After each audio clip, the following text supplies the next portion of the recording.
It's Tom Manning, Secretary. Is Doug Smith.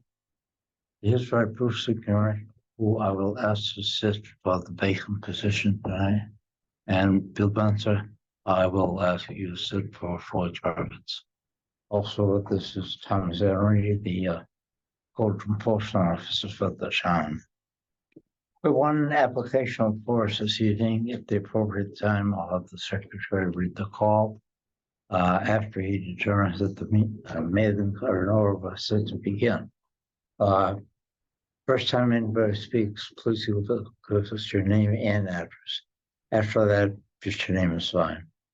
The applicant will be given all the time that he needs to present his case. After that, board members will probably have questions of the applicant. After that, we will see if there's anybody to speak in favor or opposition.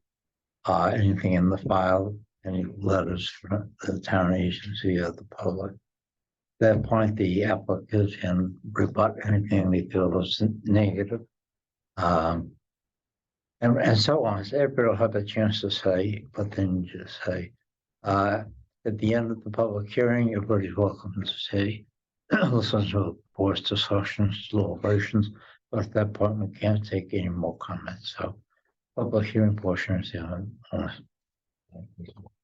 Cell phones on vibrate, please.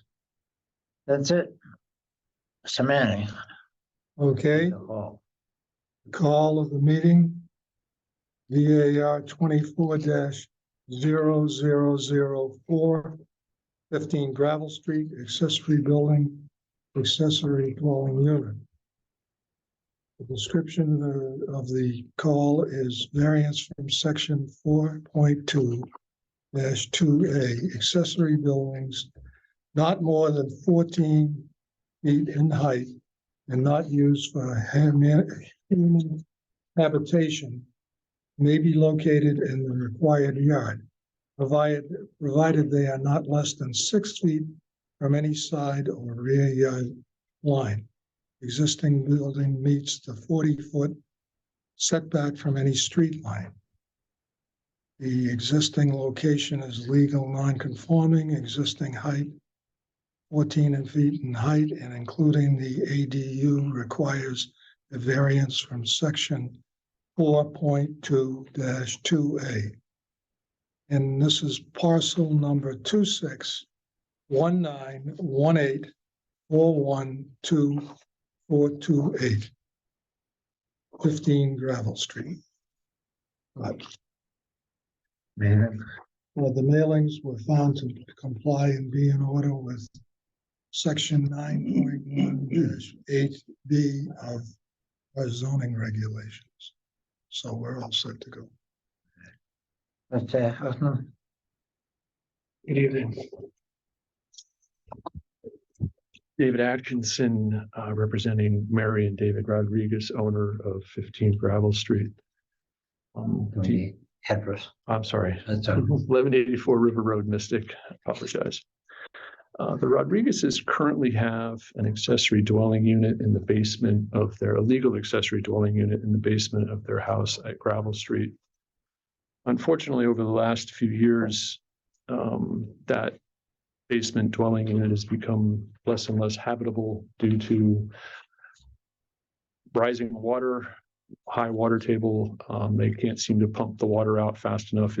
And they've had damage sustained to both the flooring and sheetrocking of that unit. So they're looking to add a second floor to, or expand the second floor of the existing garage at the back of the unit, at the back of the property. This is the existing garage as it stands right now. There is about 6 feet of headroom at the top on the second floor, but it is obviously very low and tight.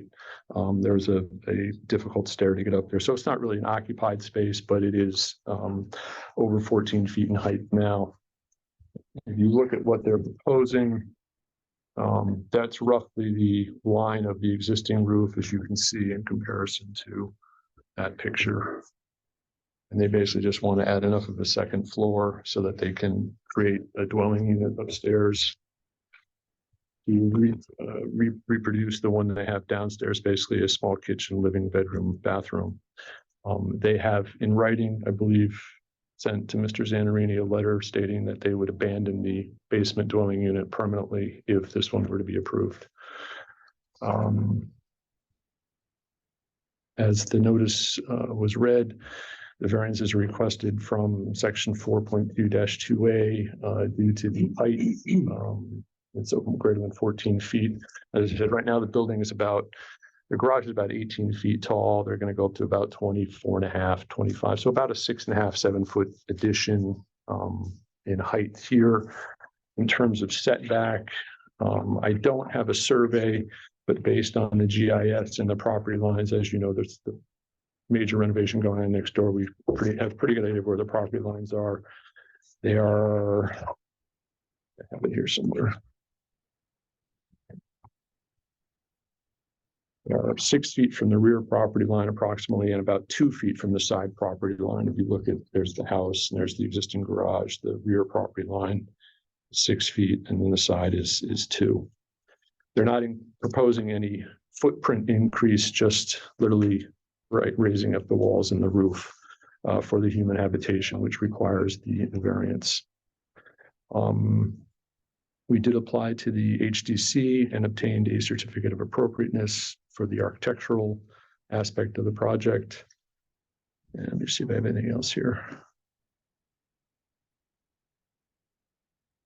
That's really about it. As I said, the basement unit is becoming unmanageable, and they are willing, they have put in writing to Mr. Zanarini that they would abandon that permanently if this were approved. Well, I'll start with this. Questions? The footprint doesn't change. No, sir. We're just looking for a variance for the height. And to have a dwelling unit in An an accessory building greater than 14 feet, right? Okay. Bruce. Well, the flooding situation is an occasional thing. It's not consistent and constant, is it? It's maybe like according to them, it's gotten worse over the past couple of years. It's happened a couple of times. So is it a constant thing? No, but it doesn't mean it won't happen tomorrow, and it may not happen for another year. But I mean, you're using it for an Airbnb thing. Is that what it is? They use it for both. They do have families that stays there, and they do Airbnb it. Yeah. And unfortunately, the foundation is a stone foundation. There's really no good, not easy, even a good way to waterproof it without significant. I did go down and look at it. In the house next door, they are definitely building it up a little bit, Right, to take care of that possibility. But it's a big addition. I mean, if you look at what's around there, it towers over everything else, assuming, you know, it goes, it would be like 50% over the house next door from what I can gather, from the 14-foot mark. I think it's about the same size as the one that's been renovated to. No, I'm talking about the actual height of what it is now. It's another, as I said, about another 6.5, 7 feet higher than what it is now. So if this is about 18 feet, it's going up to 25. So it does add, I'm not, you know, it adds the height of me, if not a little more, to the ridge. I'm not going to deny that.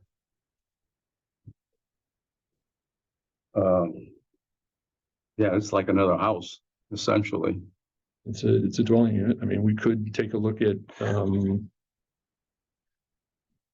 redesigning this. We sort of went about this backwards, I guess, and got the HDC approval first, but we could take a look at minimizing that roof line impact if that were of a significant concern to you, Mr. McDermott.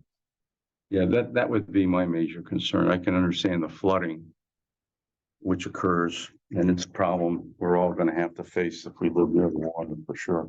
It just looks like an outsized kind of situation to me, but the HDC did approve it. I had their approval. I think it's part of the package. Here. Can I see that picture, the big picture of the two houses next to each other there? Let me just We may have some other pictures too.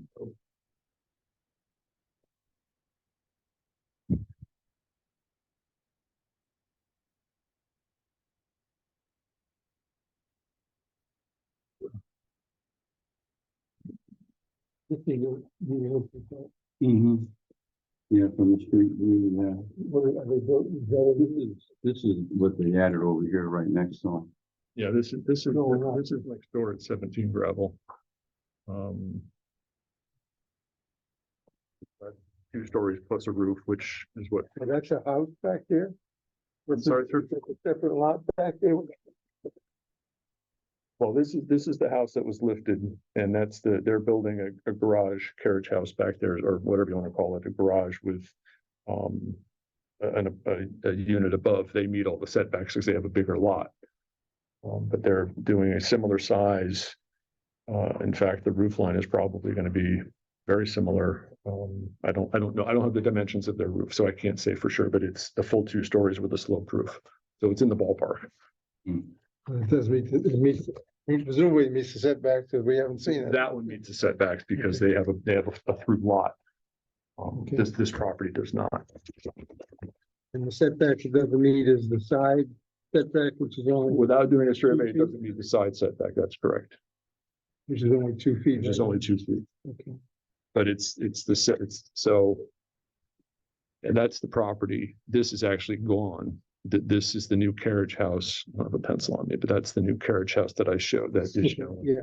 In that picture I showed you, which is, now centered in the lot, but they have a through lot, so they have plenty of room to put it. So that this 2-foot dimension to the property line, while it's 2 foot to the property line, it's no longer as close to this building, because this building is now torn down and slid over. When you just look at the picture.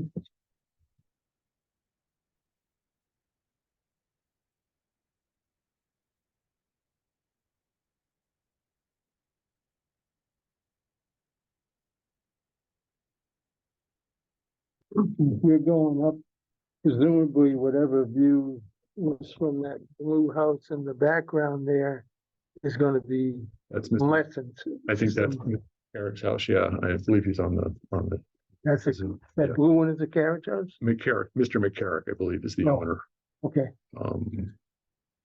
But I think there's a garage behind this building. I'm not sure about that. Whether that's the house or that's the carriage house. No, it's the house. That is the house. He has a Yeah. garage directly yeah, behind I this, see that, yeah. behind this garage there. Actually, I did it. Sorry, just keep those off of them myself. Oh, I apologize. That's okay. Can you submit so- those photos? I can absolutely. And you want to submit these as well? Let's see. You're gonna, which one is this? Is this that one there?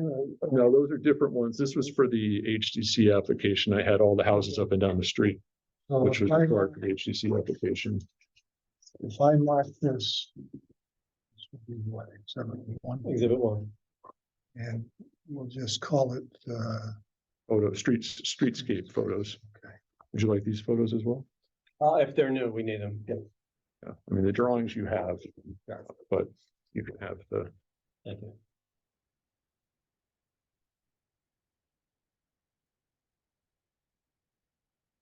So educate me here as to how you would abandon a right to an ADU and how we would gain a right to an ADU in that particular location. by abandoning it, I said they put a letter to Mr. Zanaridi saying they would no longer use that as an ADU, and I would presumably, I can't speak for the owner, but I presumably they would remove any damaged material, water-based, and then, or that was damaged by water, and use the space for other use, probably storage, because it is damp. I can speak to that since I'm involved. They would submit an affidavit to us, notarized, and it would be on the land record. So is this current ADU registered with you? Was previous before the ADU regulation. So they were So using it's it, or they were grandfathered using in. it, it would have been grandfathered in, but if they sign an affidavit to extinguish it, then that would be abandoning any nonconformities. Okay. Then, the hardship that's involved in granting a variance here is the fact that water intrusion or the water table rising is making an ADU ADU regulations, ADU no longer usable, Yes, sir. and then you wanna add another ADU, which would Replace that. replace, from your perspective, replace it, but Yes, sir. would be an ADU that creates a greater variance than what we have now with the Because existing. of the setback and the height issue, yes, we have to vary the regulations to allow that, but it is not an intensity in terms of the use of the property. There's still only one ADU. And what's the specific hardship would be what? That the site conditions that are through no fault of the owner are prohibiting them from using part of their house that they've used to this point. Okay.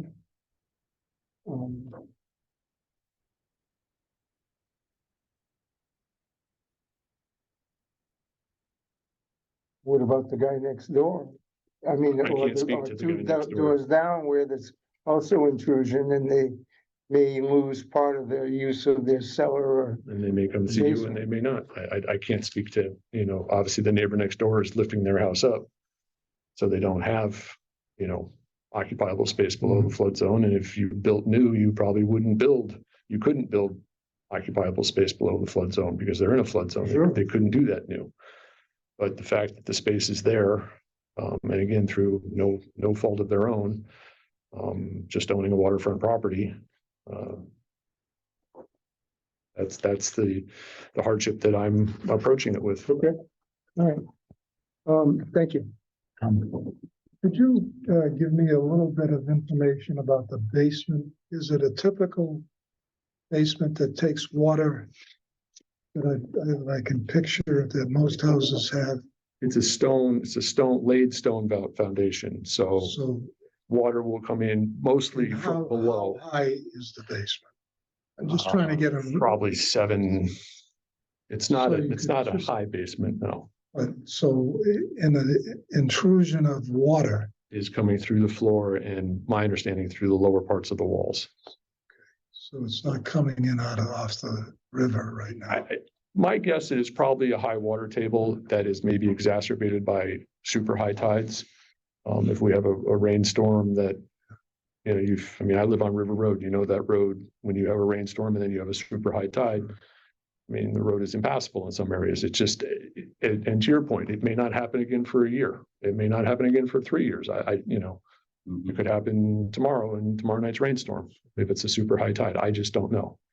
But it's, your typical stone foundation of a house of that genre that is, has water infiltration. And 50 or however long ago when the basement was finished, I don't know. It could have been 50 years ago. It could have been 20 years ago. It could have been 10 years ago. So what is gonna happen is that the basement is not gonna be used at all. Not going to be used as an accessory dwelling unit. I don't believe it can be used as living space because Mary Rodriguez, the owner, is very concerned about mold. And so my guess is they're going to rip out anything that is absorbent. Is there a furnace down in, I think of the basement as having. Yeah, there is mechanical equipment down there. Some of it's on blocks, is my recollection. It's been a while since I've been in there. So Worst comes to worst, they'd have to move or put that. or do something with that. Yeah, pick that up a couple feet off the floor. It's the damage. The damage, again, my understanding is mostly in the bottom, foot, because the water either comes in the walls, runs down, or it comes up through the floor around the perimeter. And so it's going to be, it's not coming in 5 feet in the air and causing damage up there. It's causing damage at the flooring level and at the wall level, at the base of the wall level. Does water remain there for a period of time? Or I have not seen it, sir. So all I can do is attest to what the Rodriguez's have told me and a little bit of damage that I've seen.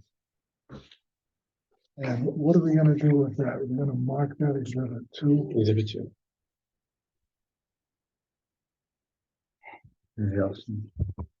No. How does the size of the new proposed ADU compare with It's the a good question. Yeah.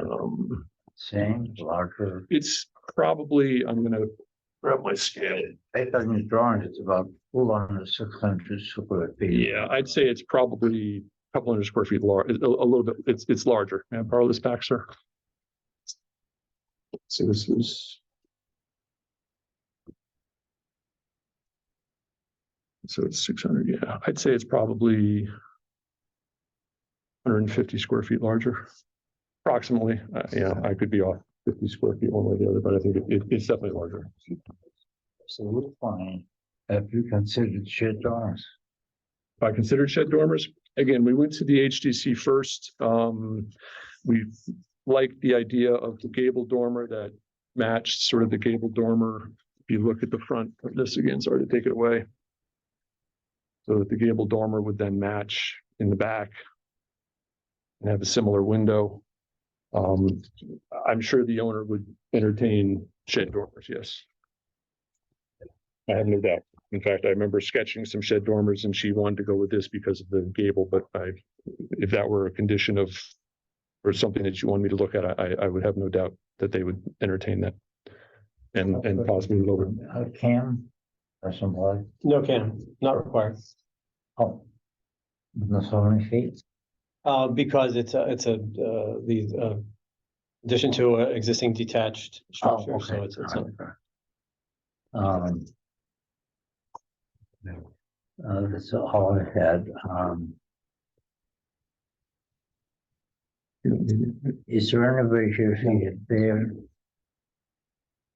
Oh, my name is Karen. I'm sorry? I'm just asking a question. Anybody in opposition? Yes. Okay, Let's take the seat and then give your name and address. She'll tell me if I'm going off the articles here. So my name is Peter Brown, and my wife and I, Susan Boat Brown, own the house in back of 15 Gravel. We're at 18 Pearl Street. Okay. And I also brought some pictures, which I'm delighted to share. And let me just say, If you submit them, we have to keep them. So that's all right, yeah. All right, just like. We've never met the Rodriguezes, but by all accounts, they're lovely people, and it gives us no pleasure to oppose the application. We understand that they're just trying to get the most out of their property. That's their motivation, and that's why we're here too, is we're trying to preserve what we perceive as the value of our property. If I can pass around the pictures, that's me. And yes, I need to lose some weight. This is the back of our house, looking at the fence, which is on the border between our house and 15 Gravel. It's their fence, yeah. And this is the existing structure. So our primary objection is that if we added elevation, it's just going to be like Manhattan. We have this towering building looming over our property, and we have a very, very small lot. It's a postage stamp size lot.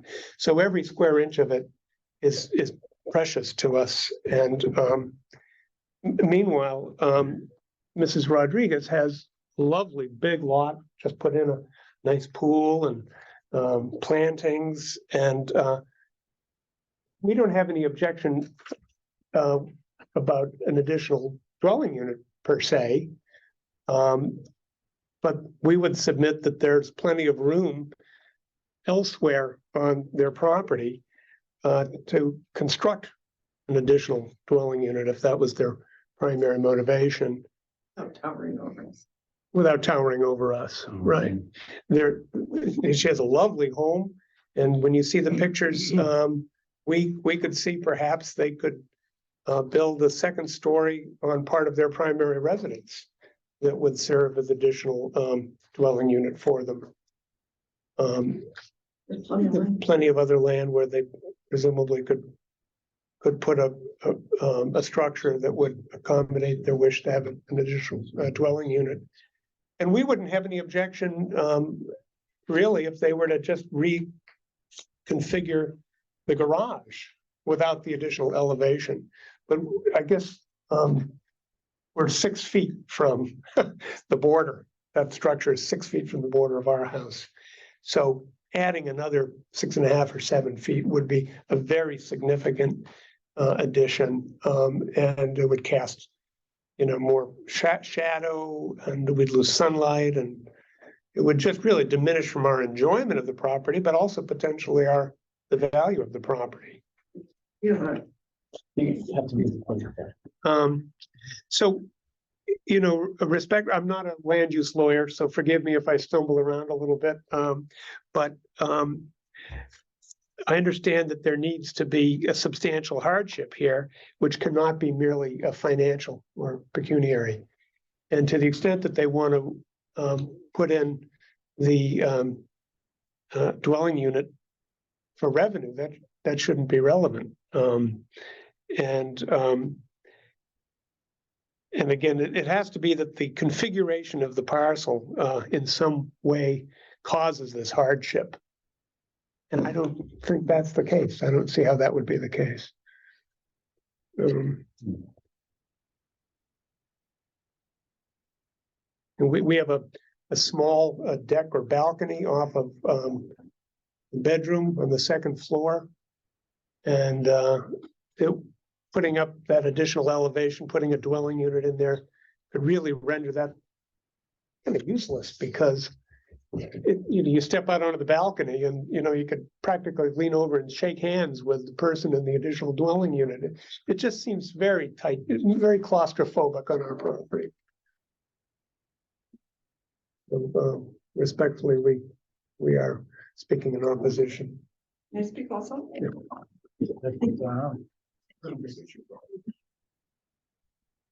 My name is Susan Brooke Brown. Peter Brown and I own 18 Pearl. Are you okay? Yep. Okay. Can I just show you a little bit from the photos? I want to show you which one is.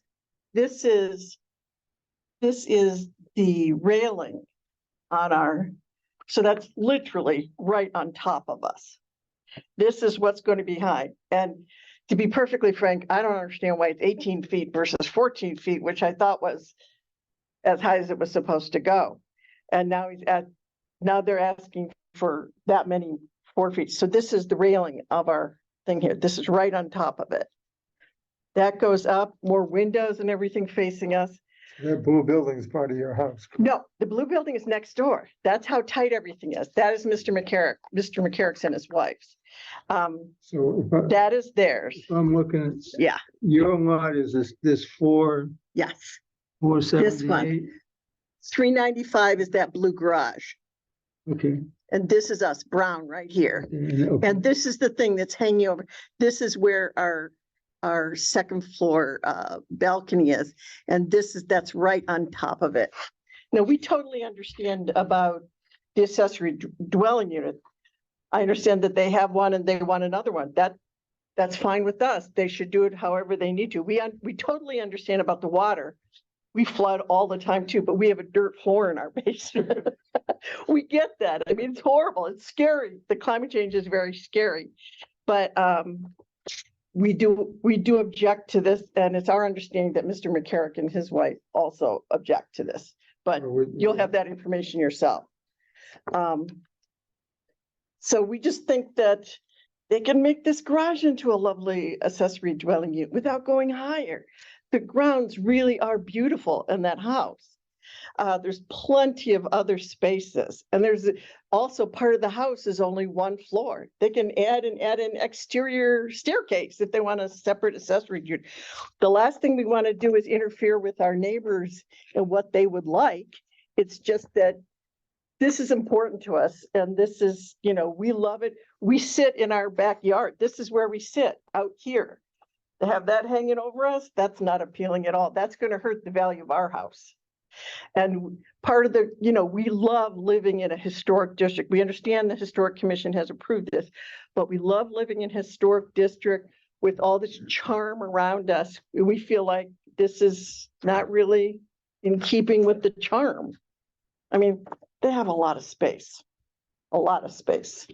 They really do. It's a beautiful, beautiful property they have. And it bothers us to complain, but we feel like we have to protect our interests, and we're so very happy in the house there. We love Pearl Street, we love Mystic. We've been here 10 years, and we'd love to stay, and we'd like to have it not lose value. And we'd like to be able to enjoy our garden without Manhattan looming over us. Thank you. Mhm. Thank you. There is, yeah, Mr. McCarrick, John McCarrick, I'm gonna allow you to talk. Hello, can you hear me? Yes, we can. Oh, good. Again, I'm John McCarrick. Myself and my wife own the property at 20 Pearl Street, which is directly behind the proposed accessory dwelling unit that Mary wants to construct. I don't know, I had some photos sent to the board from Susan. I don't know if you actually received them. But her garage is currently almost directly behind my property. And when I measure it, it comes to a height of 16 feet. Now, the proposal is that it will go to a height of 25 feet, which is 9 feet, almost the entire length of the garage. That really severely impacts the livability of my backyard. I have a photo that I can see the Mystic River from our second floor. That will almost be totally obstructed. I'll have a kitchen window and a living room window looking right over our property on the back. In my initial comments, I referenced it to almost being like the Green Monster in Boston, because that's what it'll feel like. I'll have a total wall constructed less than 6 feet from our property line. Did you receive any of those photos that I had sent earlier? Yeah, I think so. Are those from him, Mr. McCarron? These were our These pictures. Okay. Yeah. But it showed All right. again. We haven't received yours. Did you receive an email with photos? I don't think so. Pictures on it. Well. Just read, I sent. Nothing. Okay. The only separate photos of the 6 that we have it put in as exhibit 3, I think it is. Marked, I marked one of them. Right. So may I think I had. Jack, this is Peter speaking. So just to give you a sense, this is Mr. McCarrick's garage. And, you know, you can see that it's gonna dwarf the additional elevation, the garage, and this is our house. And this is Mr. McCarrick's, right here, the blue here. That's his garage, so correct? And we're right on top of each other, as I say, and you know, the space that we have is precious to us. Where's the big? The other map shows that. Presumably, There. if I'm looking at this bottom right picture here, Yeah.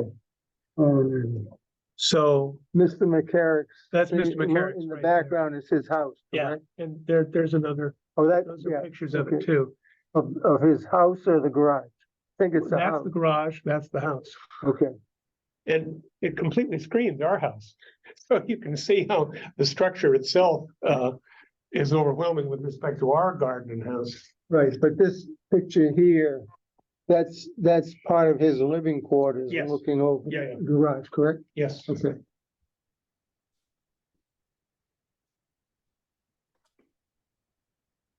Anything else, Mr. McCarrick? Do you have a video from me or no? Or No. just the audio? Just an audio? Okay, because I had the photos here, but I can't send them. Again, I mean, it will You need be, your- If you have video, you can make yourself visible. We have you on the screen. It just says John McCarrick. Okay.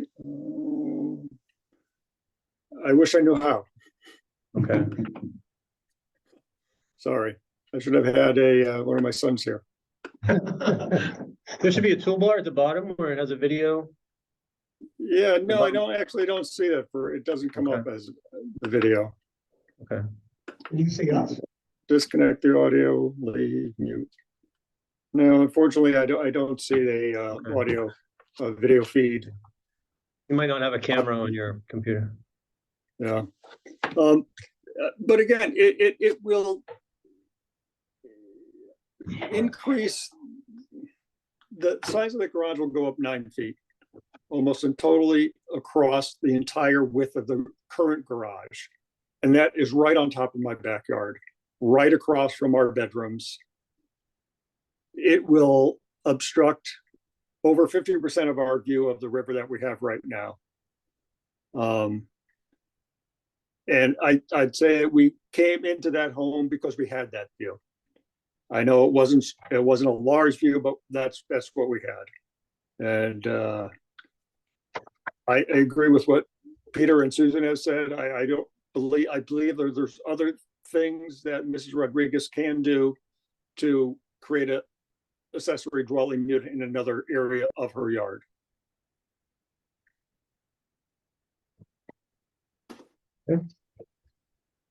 Anything else? No, thank you. Thank you, sir. We Is there anything in the file from, received nothing else. anything from, planning? They reviewed it. They had no comment. Did my email make it into the file? Snap back or something. You're welcome to take a look at that. It had some pictures attached to it. Okay, so where are we? This will be exhibit 4. Yeah, 24, 2. Let's see. Mr. Atherton? Yeah, I could. Just offer a couple of thoughts. I hate to rebut rebuttals, and I hate any sort of potential conflict, but a couple things. One, private views, as you probably know, are not protected. Views over other people's property are not protected by zoning regulations. It's an unfortunate fact, but it is just, that is the case law. I know Mr. McCarrick, and this is kind of a weird position I'm in, so I did a design for the second floor of his carriage house, which I did not proceed to build.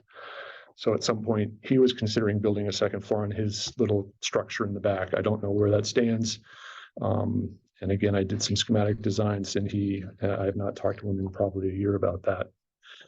So clearly, that was something of interest to him to raise his carriage house and put a second floor up there. As for the Browns, certainly, well, it's not 25, if it's not 25 feet all the way across, I'm sorry, in regard to this carriage house or this accessory dwelling, it's not 25 feet all the way across, it's 25 feet to the peak. It's down at the main ridge is down 2.5 feet from that. Again, I know the owner would be most interested in revising this if it helped the Zoning Board of Appeals feel more comfortable, and we would do whatever we could to lower the height to a more manageable perspective. Also, it is not directly behind the Browns. The Browns do have, as you see, this is the Browns property here. The garage is technically off to the side behind the McCarrick's house. So yes, adding, to me, adding 7 feet does not really seem like Manhattan, but it does add a vertical element. I will certainly admit that. That's all I have. Thank you. Mr. McCarrick? No. Oh, Did you say anything else? Do we add anything? Maybe, yes, you may. I would just, to the Say west, your name and address again. Susan Book Brown again, 18 Pearl Street. It's already very high. This is our garden that we sit in front of. Every day we are in Mystic, and to go an additional 7 feet up from that, I think we are talking Manhattan. It's just very high, and we'd love to be good neighbors. We don't know We don't know the people who live at 15 Gravel, but we'd love to be accommodating if we could. This is just too much on top of our property and not really. Yeah, it would be a problem. So we appreciate it. We don't take any joy in objecting to this at all. I just want to check with Mr. McKim. Hello? Did you have Hello? anything else to add, Mr. McCarron? Yeah, well, I don't know if the height of a building and a view has any implications, but that it's under the 6-foot setback from my yard, 2-foot setback from the side yard, and over the height requirements. I think those should be primary considerations.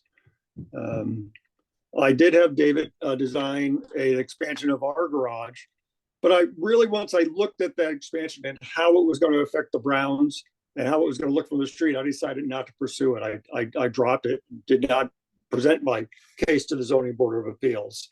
And I don't think Mary probably knows how the impact of this is on myself and the Browns, tell you the truth. And I think if she really realized what the impact would be, I think she would come up with another design. Okay. Thank you.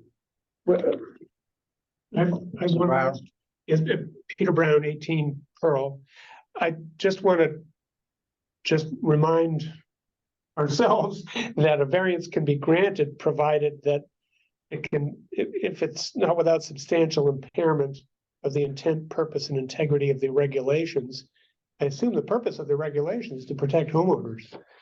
And I would submit that granting this variance would be an derogation of that principle. Thank you. Thank you. Governor, any questions? Anybody No else? question. Well said. Close. Close the hearing. Close the public hearing at 7:42. Okay, start with discussion. Bill. I break it in my mind into two parts. The existing accessory dwelling unit, okay, it goes offline. That's the end of that discussion. So then I look at the garage. Do we grant a variance for changing the garage into an accessory dwelling unit of such and such a height? I don't, I think there are other opportunities for them to make changes and accomplish what they're looking for without requiring us to give a variance. So I would tend to oppose the application as presented. Bruce. Well, as I say, I went down and took a look at it, and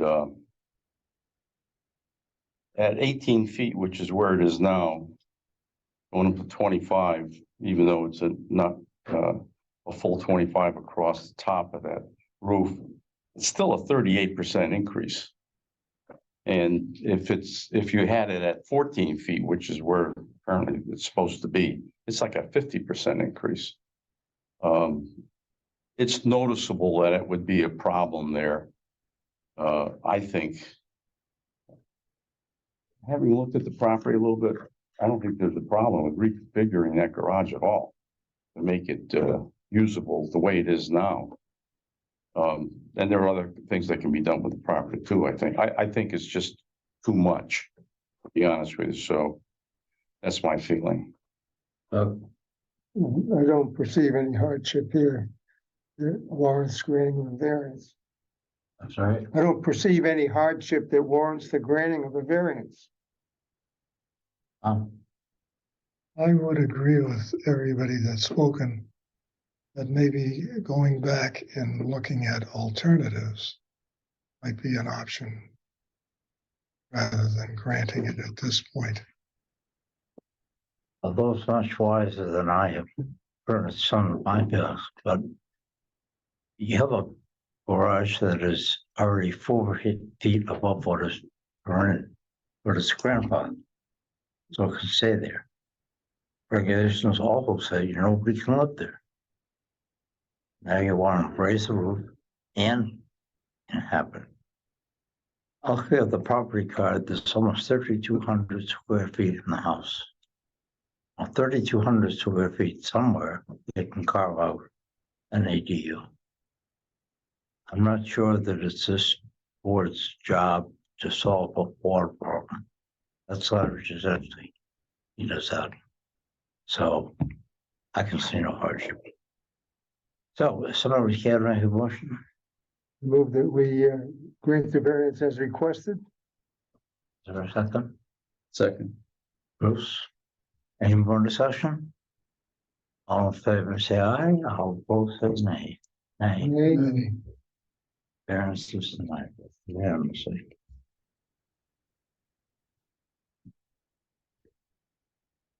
Thank you.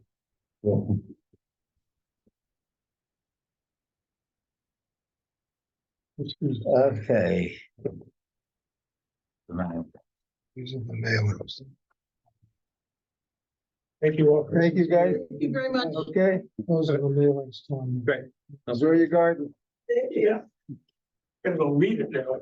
Well, we all have to do that. Thank you. Go ahead, the Jack. next You're thing there. is, correspondence, comment, None. minutes from, June 12th. No, that's extra. That's all. Question on the minutes. Motion to accept the minutes as presented. Second, Mentor and Chairman, all in favor, Aye. opposed, I abstain. one abstention, all in favor, one abstention, so. New business, No new business. There are two applications that are pending. Well, I don't have the addresses off the top of my head, but old business. no old business. Mr. Chairman, I have one bit of new business. I'd like to, okay.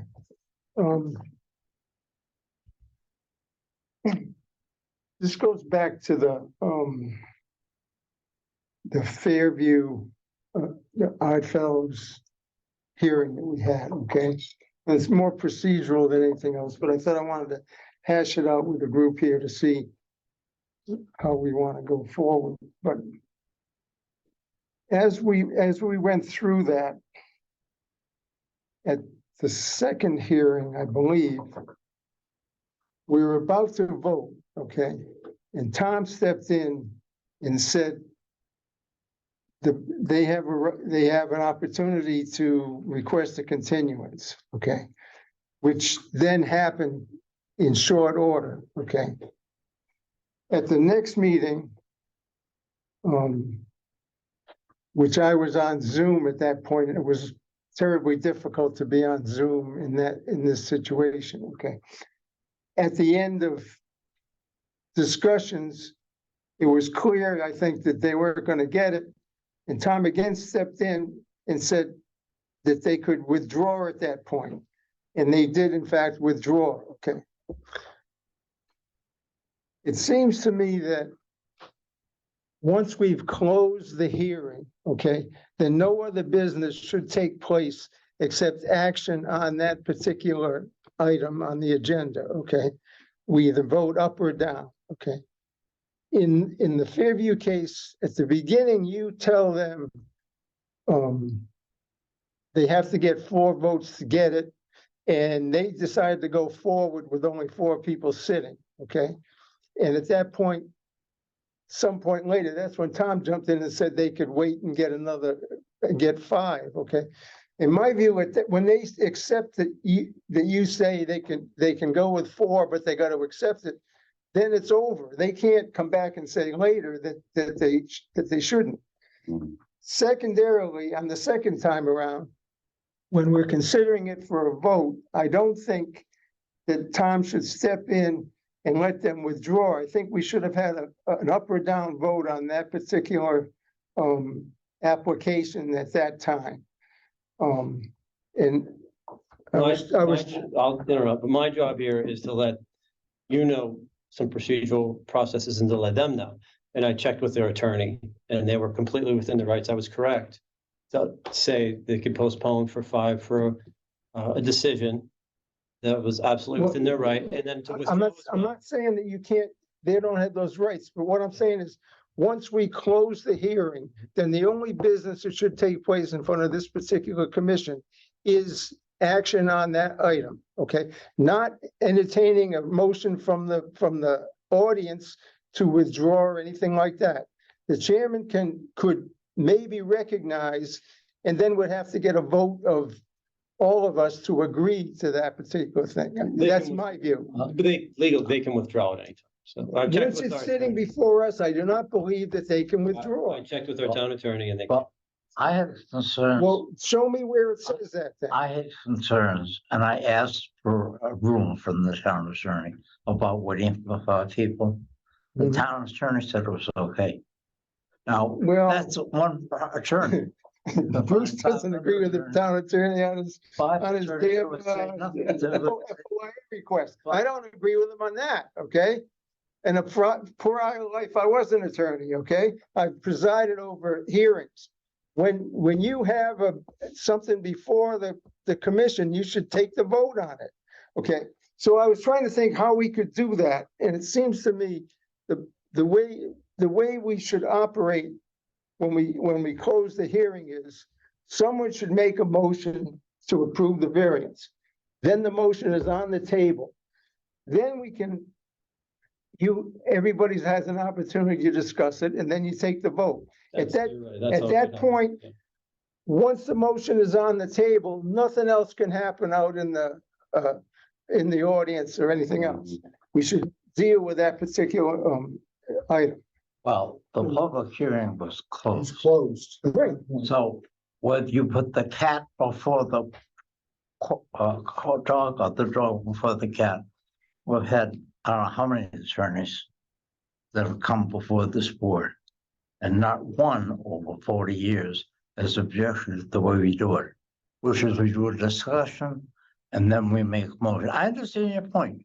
On the town council, they make a motion, then they go around and gamble for 3 or 4 hours. But there's no harm in getting a sense of what's going to happen by having a discussion first. Well, you get the sense of what's going to happen after the motion by discussion just as easily. I'm not going to disagree with you. What I'm going to say, and probably well worn, we've known this for over 40 years and numerous attorneys. Bill Sweeney, Jen Copples when he was No, here. because that particular But what procedure allows them to, gives them Once the public hearing advantage. is closed, it's closed. Okay, I questioned about being able to terminate this where they want to leave the. I said, that doesn't sound right, but I'm gonna come across it. So I said, I wanted a rule from the town attorney. Attorney Code wrote back, I don't have the letter, you probably do. That it was okay.